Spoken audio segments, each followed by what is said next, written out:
మాజీ ముఖ్యమంత్రి వర్యులు అలానే తెలుగుదేశం పార్టీ జాతీయ అధ్యక్షులు నారా చంద్రబాబు నాయుడు గారికి, అలాగనే జనసేన అధ్యక్షులు సామాజిక స్పృహ ఉన్నటువంటి వ్యక్తి పవన్ కళ్యాణ్ గారికి, అలానే సిపిఐ కార్యదర్శి రామకృష్ణ గారికి, అలానే వేదిక మీద ఉన్నటువంటి మిగిలిన పెద్దలందరికీ కూడా ధన్యవాదాలు. ఈ యొక్క విధ్వంసం అనే పుస్తకం ప్రారంభం ప్రజావేదిక కూల్చివేత నుంచి జగన్మోహన్ రెడ్డిని కూల్చివేసే వరకు ఉంది.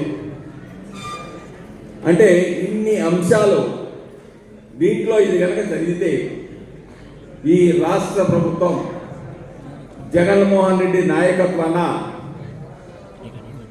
పోలీసుల్ని విచారణ సంస్థలను ఉపయోగించి రాజ్య హింసకు ఏ విధంగా పాల్పడిందో స్పష్టంగా కనబడుతుంది.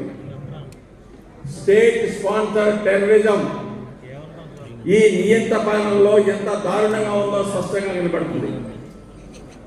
అంతేకాదు, ప్రతిపక్ష పార్టీ నాయకులు కానివ్వండి, ప్రజా సంఘాలు కానివ్వండి, తమ హక్కుల కోసం, తమ సమస్యల కోసం పెట్టే ఆందోళన పిలిపిస్తే గృహ అరెస్టులు, 151 నోటీసులు, నిర్బంధాలు ఇవన్నీ చూస్తే ఒక నియంత పాలనలో ఈ 5 సంవత్సరాల పాటు ఈ రాష్ట్ర ప్రభుత్వం కొట్టు మిట్టాడుకుంటే అని చెప్పేసి స్పష్టంగా కనబడతా ఉంది.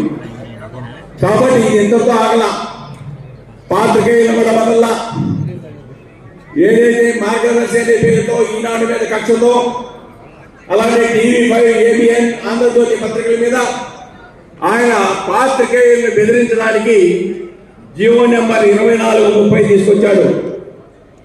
ఇది సమాచార శాఖ వాళ్ళే ఫిర్యాదు అవసరం లేదు. ప్రతి ప్రభుత్వ శాఖ అధికారి పాత్రికేయులు వార్తలు రాస్తే వాళ్ళ మీద ఫిర్యాదు ఇవ్వచ్చు. అంతేకాదు, అధికారులను ఎవరిని వదలలేదు. ఏబి వెంకటేశ్వరరావు లాంటి వాళ్ళని, లాంటి అనేక మంది అధికారుల్ని ఏ విధంగా పాలనలోకి వచ్చిన తర్వాత వేధింపులు గురి చేశారో మనకి స్పష్టంగా కనబడతా ఉంది.